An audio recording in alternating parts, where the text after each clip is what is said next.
You're bouncing from one task to the next. There's your job, demanding as ever, a never-ending stream of emails, the endless scroll through Instagram, on TikTok, websites, and the family stuff, of course. It's the same old cycle.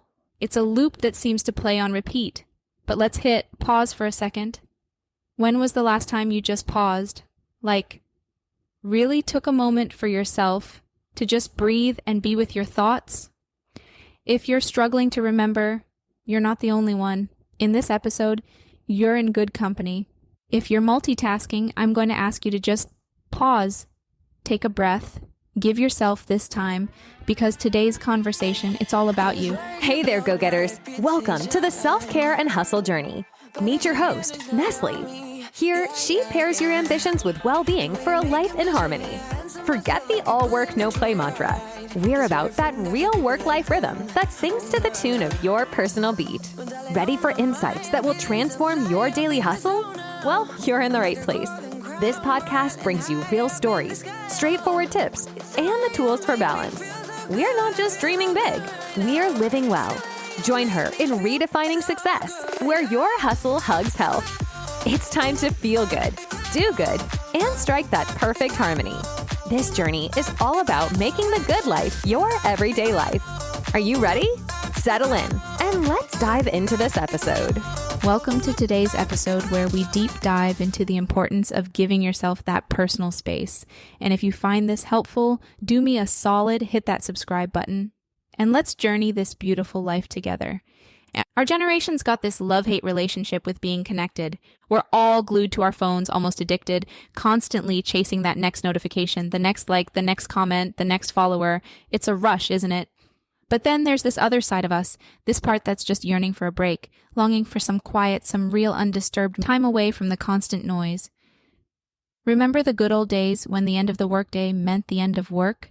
You'd clock out and that was it. Work concerns would wait until the next morning. There was a clear line, a boundary between work and personal life. Fast forward to now, and it's like we're living in a completely different reality. Sam was a typical 20-something glued to social media, constantly comparing their life to the highlight reels of friends and celebrities. It was exhausting, a never-ending cycle of scrolling that left Sam feeling inadequate. Before the end of this episode, we'll see how Sam experienced the change. In this era, our smartphones have become more than just devices. They're like lifelines to the rest of the world. They keep us connected, which sounds great on paper, but there's a catch. This constant online connection has turned into a nonstop pressure to always be available and ready to respond, no matter what time it is. The boundaries that once gave us a sense of separation, of balance, have blurred.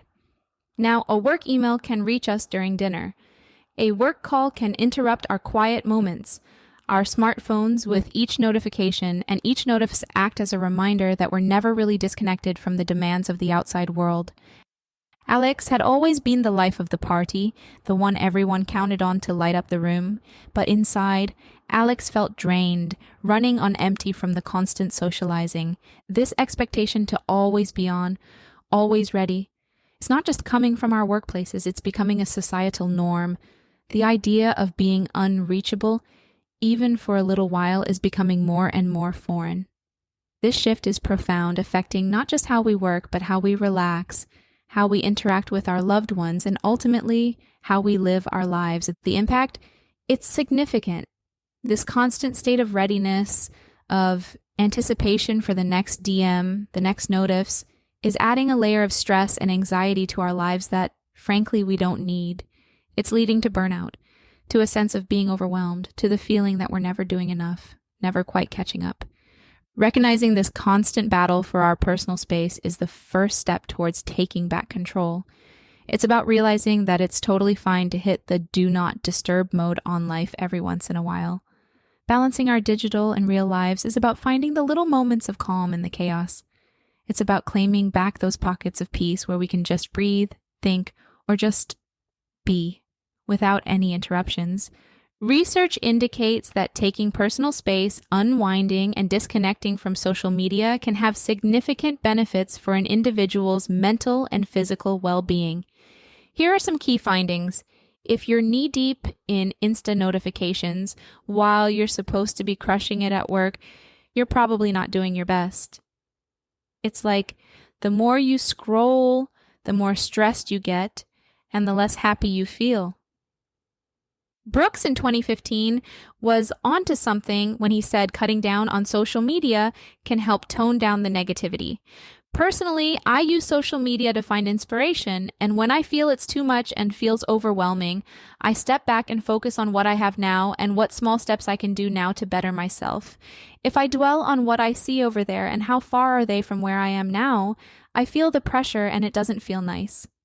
Jordan had always kept thoughts and worries bottled up, a silent storm raging within. Let's find out later how Jordan benefited from taking his personal space. Naslund and the gang in 2016 found that online groups benefit people dealing with heavy stuff, like serious mental health challenges. It's a space where they can find support, push back against stigma, and grab some solid advice or interventions without having to leave their couch. I once used an online group before, and it helped well. It felt like having a community where you feel the same way. In most of them, you can share things as an anonymous member, and believe me, people are willing to listen and give you insights. I find it helpful because although you all have a different story, the situation and how you feel are the same, and so the advice you receive from them feels so genuine. Online paid subscription therapies help as well if you're willing to invest in them. They're worth it, but make sure choose the therapist that resonates well with you. Sheldon, Abad, and Hinch in 2011 pointed out this weird cycle where feeling disconnected pushes people to use Facebook more as a way to cope. But then, the more they use it, the more connected they feel. It's this wild back and forth that really makes you think it's all about finding a balance that works for you. Managing social media use and taking time for personal space and unwinding can lead to improved task performance, reduced stress, enhanced happiness, and better overall well-being. It's important to find a balance that allows for the benefits of connectivity without the downsides of constant digital engagement. So how do we turn things around? How do we get back that personal space and the chill vibes that come with it? It's all about drawing the line, setting boundaries, but doing it with purpose.